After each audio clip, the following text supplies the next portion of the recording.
we're trying to do two main things: solve real problems by doing something today, which we are doing, reducing methane emissions. And we're trying to drive new capital flows into the problem. Because if we're not successful in really inspiring the carbon markets to get behind us, then our impact will be good, but not truly impactful in the way that we want. Welcome to Smarter Markets, a weekly podcast featuring the icons and entrepreneurs of technology, commodities, and finance, ranting on the inadequacies of our systems and riffing on ideas for how to solve them. Together, we examine the questions: are we facing a crisis of information or a crisis of trust? And will building smarter markets be the antidote? This episode is brought to you in part by Base Carbon. It's time to get serious on carbon. Learn more at basecarbon.com.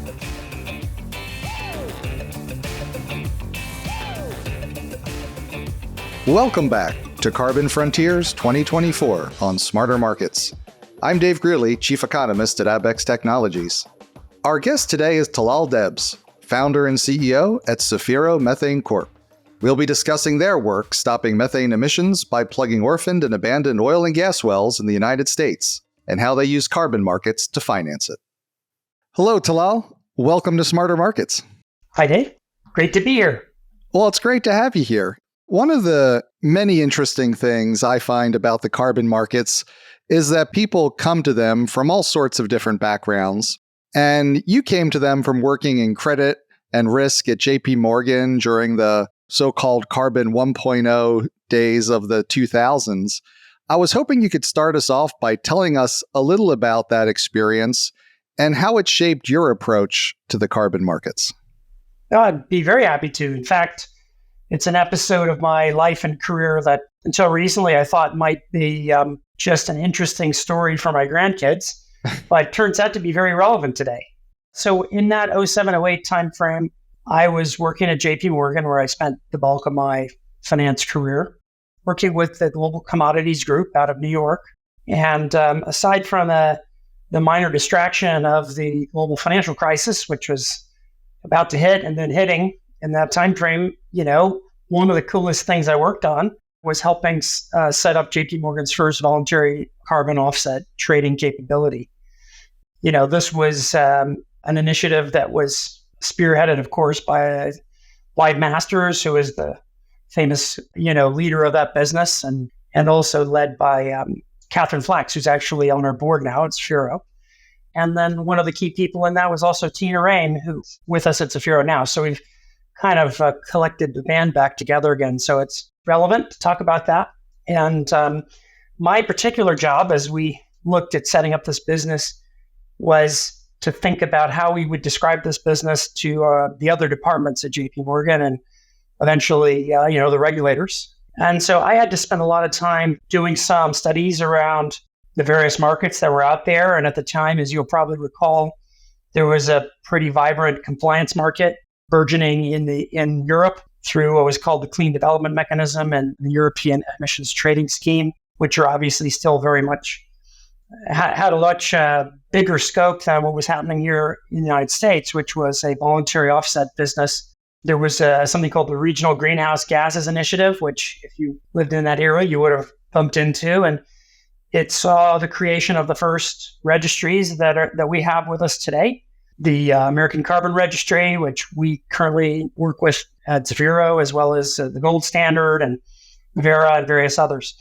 And my particular remit was to think about how we should set standards within JP Morgan for what would constitute an institutionally sound carbon credit. And so again, I was coming at it from the perspective of a commodities trading business. And so that does shape a little bit the way I thought about and think about carbon offsets. And the big challenge, but also the big opportunity that I saw at the time was that this market was allowing different market participants to put a price on emissions, which is really a valuable thing if you can pull it off.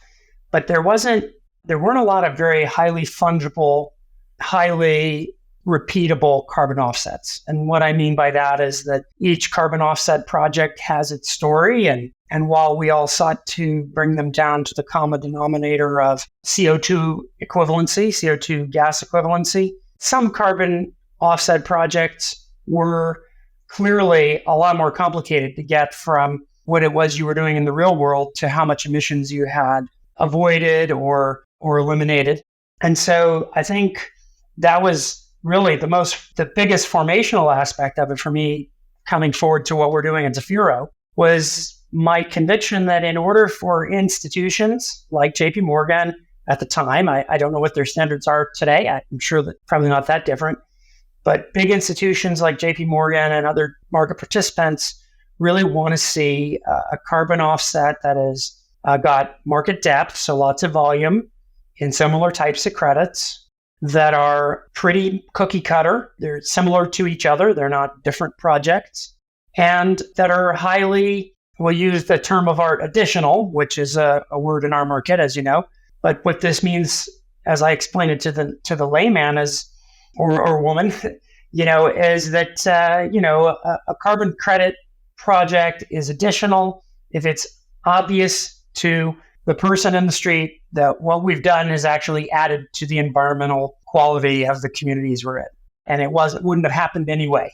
And so that was what I came to Zefiro with, conviction on institutional quality.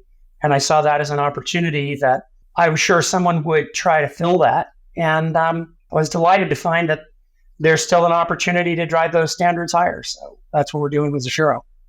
So I'd like to fast forward to Zefiro now. So at Zefiro Methane Corp, the focus is on stopping methane emissions by plugging orphaned and abandoned oil and gas wells in the United States. We all know that methane is 25 times more potent a greenhouse gas than carbon dioxide in the short term, at least. So there's a very strong environmental case for stopping these emissions. But what was the business case for you? Well, yeah, that's the hard question, right? It really was the first question we asked ourselves. We looked for big environmental problem with a clearly measurable environmental footprint that needed to be eliminated and cleaned up. And we found it with the orphan and abandoned oil and gas well population in the United States. And it does beg the question, how do you end up paying for it? And well, the first thing we have to say is, look, you need to determine if there are buyers that are willing to pay for the carbon offsets. So we spent a good chunk of time market testing with the high quality carbon credit buyers that could do eventually a lot of volume. And we found that there was demand. We actually announced a pre-sale to one commodity broker dealer, Mercuria, that's public. And we've also pre-sold other volumes. And so on the strength of that market thesis that people would pay for this, we said, look, how can we, given that we now believe people will pay for this, market participants will pay for this, how do we get our costs down? And how do we make sure we can control those costs on the ground through the cycle? And the way we did that was we developed a fully integrated business model where we are primarily a carbon credit originator or distributor, but we also have acquired and now own an asset retirement division, which is a monoline services division that owns and operates all the necessary services required to plug and abandon and remediate orphan wells. And so, unlike a lot of carbon offset producers, we have a full-time staff of over 100. We have over 20 plugging rigs. We have a yard with cementing capability and all the licenses you need to do this work. And, that allows us to be able to do long-term delivery and very high quality sort of cookie cutter manufacturing process for these carbon offsets. And I wanted to ask you, when you think about how big is the problem of methane leakage from orphaned and abandoned oil and gas wells in the U.S., what sort of scale are we talking about here? Well, that's been an interesting journey of discovery for us. The data is not actually that available. This is not something you can necessarily look up on a screen. But what we've done as we got into this over the last couple of years is spent a lot of time in the field measuring and monitoring leak rates. It is actually not that easy to do. It can even be hazardous.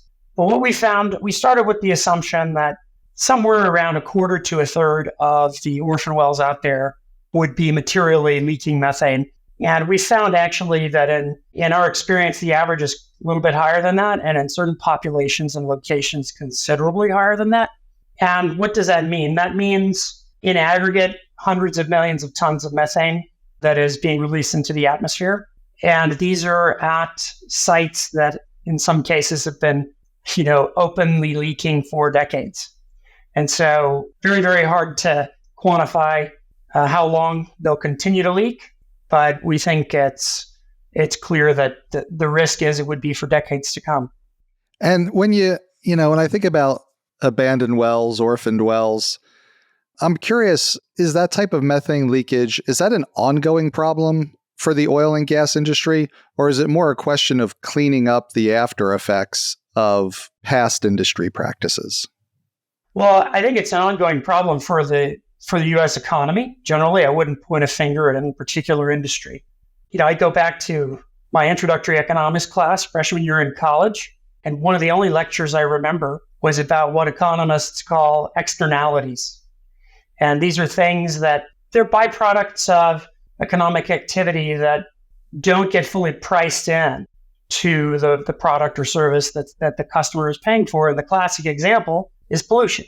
And one of the examples I remember them walking through with us was, I think at the time, something called acid rain, which you haven't heard much about recently. But basically, when industry pollutes, it's very hard to really measure that, and it's hard to manage it. And so the blunt instrument that we tend to use is regulation. But as I remember the example, if you under-regulate, then people pollute away, and then you get real problems in the nearby communities. If you over-regulate an industry, then you make it so expensive for them to run their factories and their sites that it actually destroys local economy, it destroys jobs, and you get a sort of another negative effect. So what I really think is that the missing piece is putting a price on those externalities. And that's actually what the carbon markets do. It was what got me excited about them when I first met them in 07, 08. So is it an ongoing issue? Absolutely. If we don't deal with it, we really have to. There is a big backlog where we've been sort of stuck in this regulate mode. And I think what we try to do is come alongside the existing regulations and the existing operations in oil and gas and put a price on the cleanup and attract more capital to the problem. So we're trying to provide a third tool. And I wanted to ask you about the details of the cleanup. Could you walk us through your methodology? Like, how does it stop the methane emissions and how does it produce carbon offsets? Sure.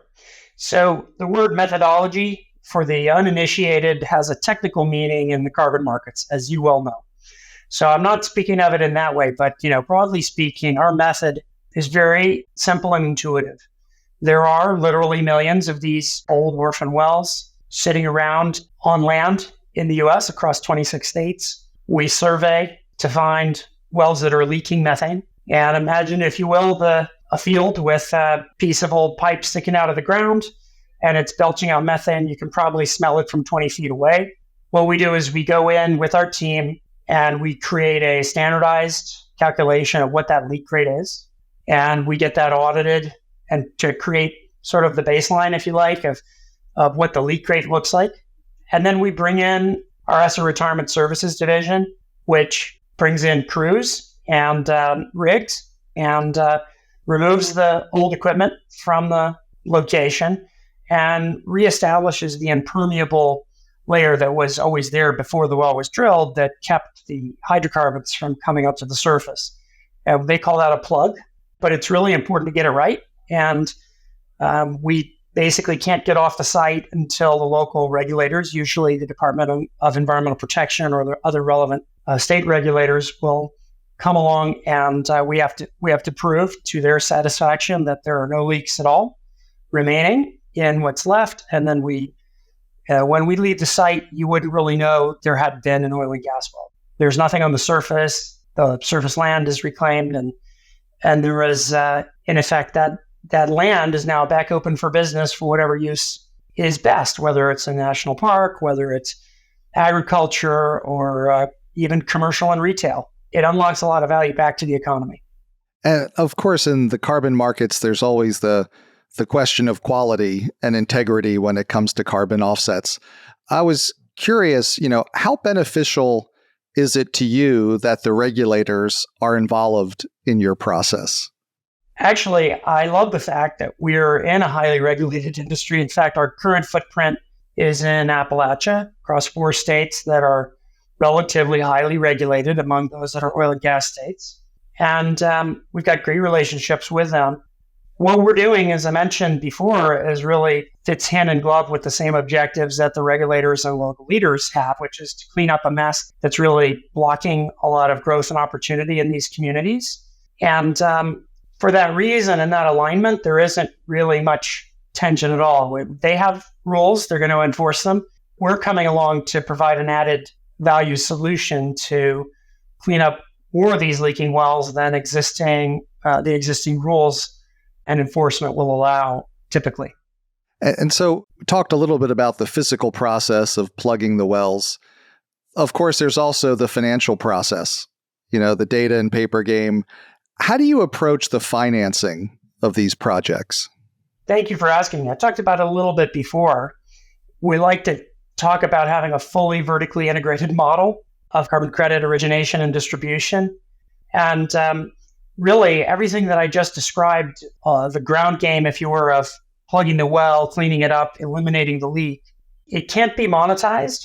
Therefore, we can't get the funding we need if we don't have an origination department and a distribution capability. And those work hand in hand. So the data that comes from our measurements is, if you like, verified, or you could say audited by third parties. And then we take the verified leak reductions and we put that through a process currently through the voluntary carbon markets on any one of a number of different registries or distribution channels, which essentially goes through the process to verify for a third party that, in fact, we did what we said we did. And so that is a really paper-intensive game or data-intensive game. And it involves a number of different stakeholder steps. And anyone who's been involved in the carbon markets will know what we're talking about in dealing with the registries. But more than that, we don't consider it a success if we've just issued carbon offsets through a registry and they get the stamp of approval, because really what we're trying to do is build an on-ramp for new capital and to solve this problem. And that is what we call the full monetization cycle. And that is, to put it simply, will people pay for our contract? And to do that, we've adopted an origination for distribution model, which is relatively boring, I know, but essentially we try to get buyers for every carbon credit we're putting through the system in advance.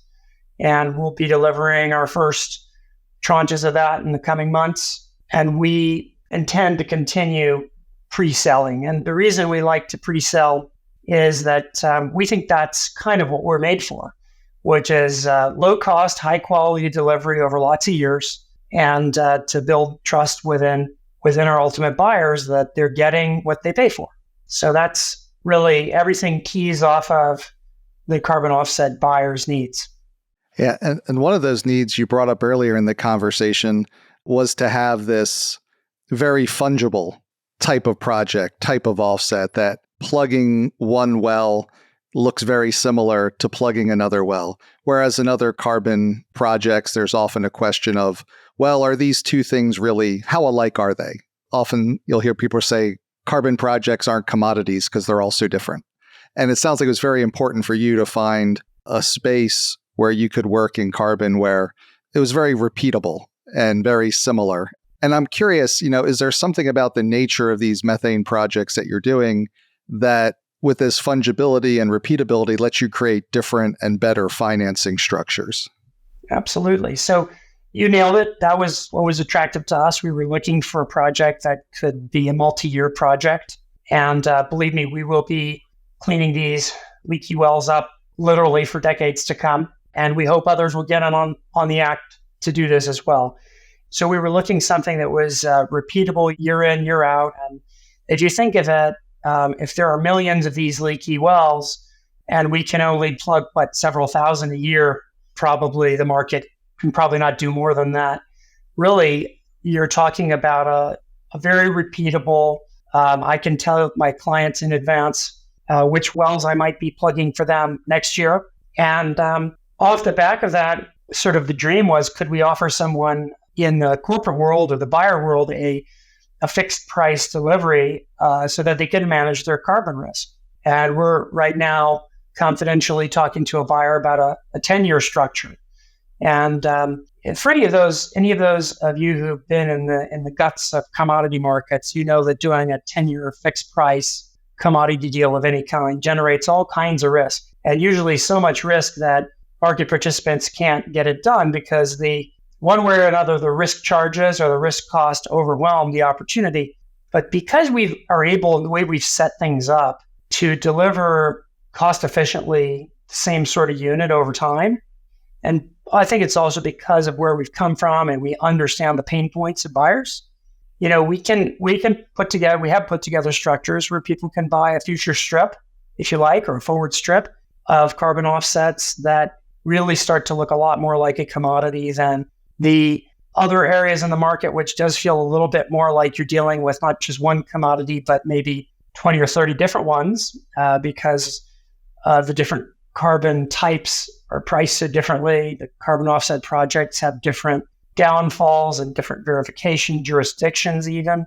So the fact that we're doing this all, pretty much in North America under highly regulated conditions, very transparent. Our buyers could literally go out and send someone to the site if they wanted. It just provides the transparency. That transparency leads to the ability to deliver a fungible unit over time. And I think I've answered your question, but maybe I've wandered afield. No, this is fantastic. And I just wanted to ask you a couple more questions about a little bit with the relationship to the industry. So, in the past, often when a well was at the end of its production life, it was abandoned, or, the company that owned it went out of business and, you had an orphaned well. I'm curious, when you look at the industry now, are there things you're doing that the industry could adopt some of those practices for wells that are coming towards the end of their life? Or has the industry practice kept up that we won't be generating these new well problems and we just need to deal with the backlog left over from history? Well, I think the data suggests that the orphan well populations in various states continue to climb. So from that perspective, in the near term, we do expect as we clean up orphan well populations, we will continue to see the orphan well population, refilled by the current market. But I would say that some of that is just the legacy of the market where, regulators and operators alike didn't really have a clear vision, I think, of how to deal with the backlog. And I think we're providing a solution to a problem that I hope everyone can get behind, because you're absolutely right. We can help producers as well as the local states to deal with this problem, because by bringing in new capital to the problem, we're showing up to the party with something to offer. And we're also, because it's what we do, and we want to do this activity at a very low cost, and we're incentivized properly in that regard, it does mean that we can spend the time and effort it takes to innovate, to use new technologies to seal off these wells, to use new technologies to gather the emission leak data, because we're not also thinking about the other drivers that an oil company would. Naturally, they're paid by their investors to produce oil. And cleaning up oil wells it's hard to see for them how that's anything but a cost. For us, it's our opportunity. So I do think over time we will be able to announce structures where we can help existing producers to catch up on the backlog that exists in this area of what they do. Yeah, and we've noted a couple of times in the conversation that your work is in the United States. And that's something of an anomaly in the carbon project universe, right? Many of the ones that we talk about are located in developing countries. So I wanted to ask you, why are you working in the US?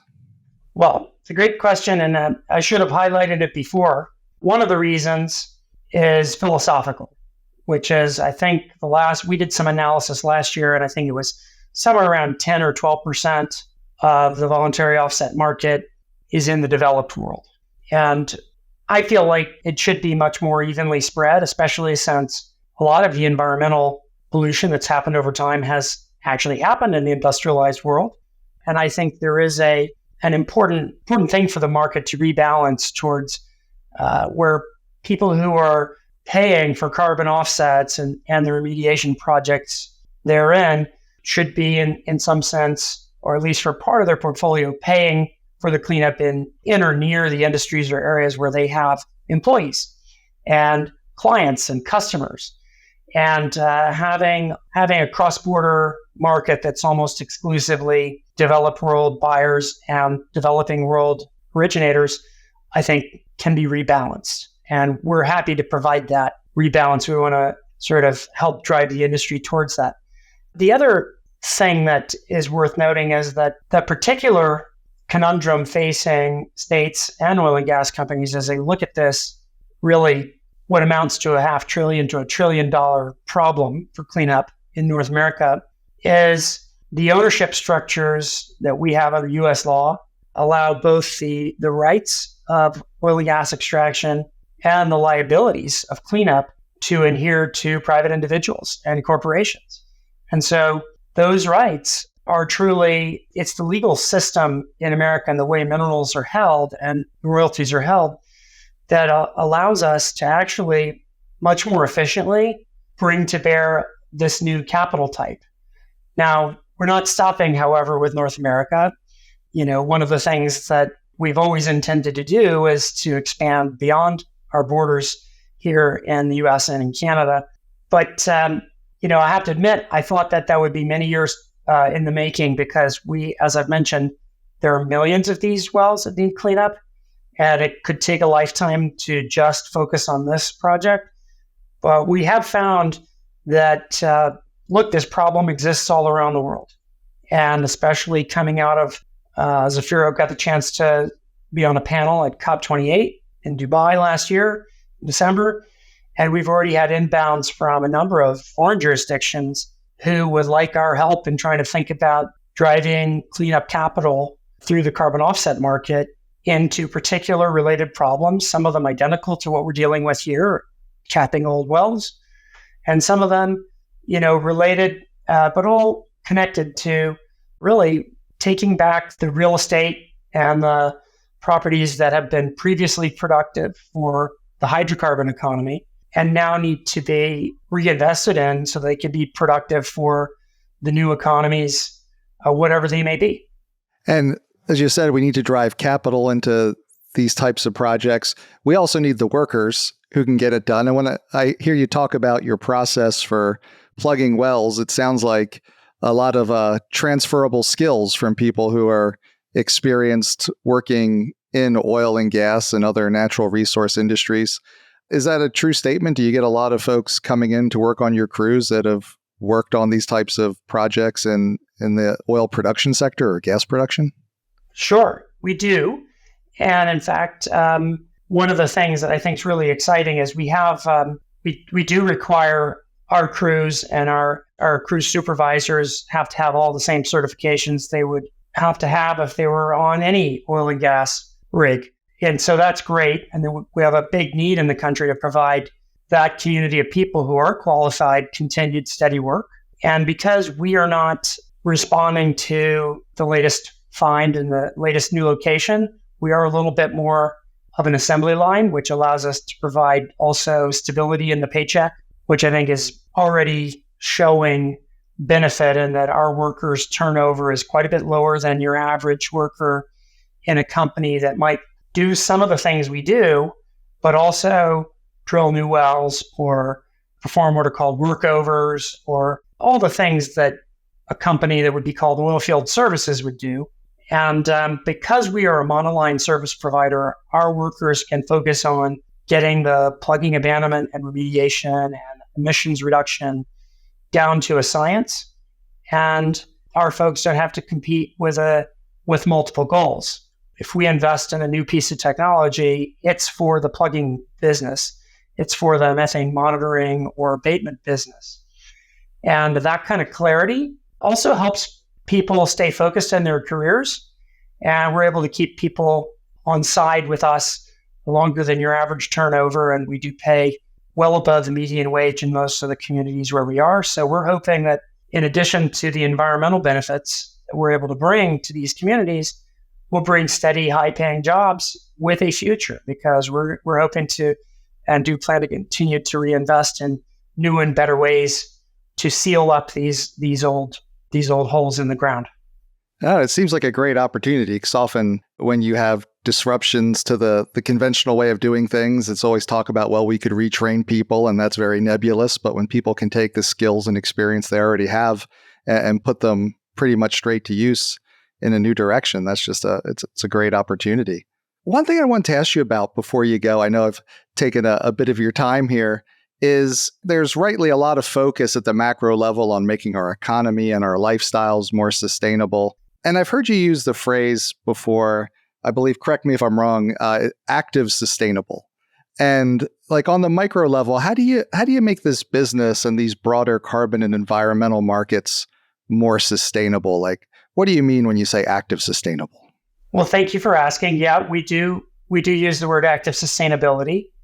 I'll explain it in a couple ways. I'll start with just the focus on action. We're trying to do two main things: solve real problems by doing something today, which we are doing, reducing methane emissions. And we're trying to drive new capital flows into the problem. Because if we're not successful in really inspiring the carbon markets to get behind us, then our impact will be good, but not truly impactful in the way that we want. So the action is both capital related and just literally putting people in the field to do cleanup. But I do mean broader than that. And when I use the term active sustainability, I'm trying to contrast our approach to some misunderstandings, I think, that are out there in the market about sustainability and about ESG investing in general.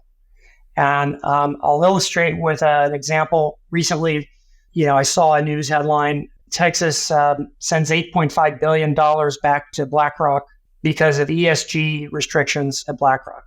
And, if you read down in the article, Texas has passed a law that views some of the approaches that BlackRock is using as, in effect, a boycott on the oil and gas industry. And of course, Larry Fink at BlackRock's kind of a famous voice on this topic, and he's written a number of investor letters, which you've been in the market, you would have seen these, and he uses a term called stakeholder capitalism.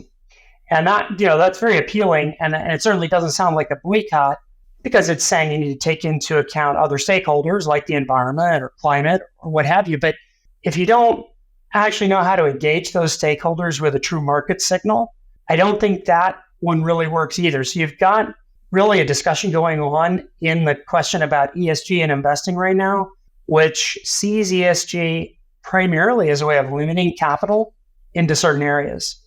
And our view is, no, let's not limit. I mean, these industries like oil and gas, we still need them. They need finance. And if we don't finance them, we're going to have an even bigger problem, because they won't be able to afford to clean up what they do clean up. But what we should be doing is trying to find a way to invite more capital to the problem, but focused on the environmental footprint.